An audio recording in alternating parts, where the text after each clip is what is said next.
Hello guys, good morning, welcome back to my channel. कस्तो हुन्छ सन्चै हुनुहुन्छ भन्ने जस्तो लागेको छ। आज म कलेजबाट घरतर्फ जाँदैछु।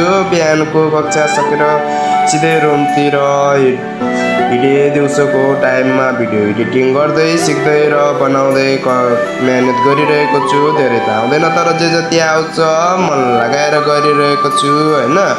तपाईहरुले पनि सपोर्ट गर्नु पर्यो। हल्का अगाडि जाँदा चाहिँ मेरो साथी बेटी हातमा पानीको बोतल थियो अनि म आफ्नो बाटो लागे। अनि अगाडि जाँदै गर्दा चाहिँ हाम्रो त्यहाँ गाडी चाहिँ ग्यासको लाइन लागेको जस्तो चाहिँ देखेँ मैले। सायद ग्यासकै लाइन हुन सक्छ, ग्यासैको लाइन रहेछ। हल्का अगाडि जाँदाखेरि चाहिँ म चाहिँ अब वीरेन्द्र चोकतिर लागे हैन। वीरेन्द्र चोकतिर लाग्दै गर्दा टक्क लाएर म चाहिँ वीरेन्द्र चोक नजिकै पुग्न लागे। अनि हाम्रो चाहिँ बिहानको समय भएर होला धेरै पसलहरू खुलेको थिएन, कोही खुल्दै थियो भनेपछि कोही चाहिँ खुलेको थिएन हैन।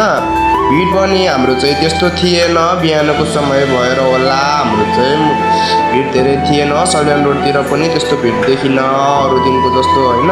अनि म चाहिँ त्यहाँदेखि चाहिँ म आफ्नो रुमतिर लागे। अनि म चाहिँ रुम नजिकै पुग्दैछु।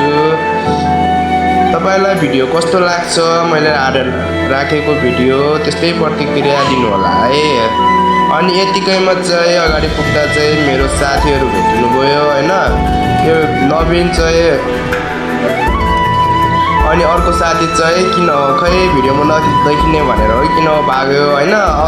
अनि पछाडि चाहिँ मामा आउँदै हुनुहुन्थ्यो, मामाले पनि हाई भन्नुभयो। मामाले पनि धेरै सपोर्ट गर्नुहुन्छ मलाई हैन।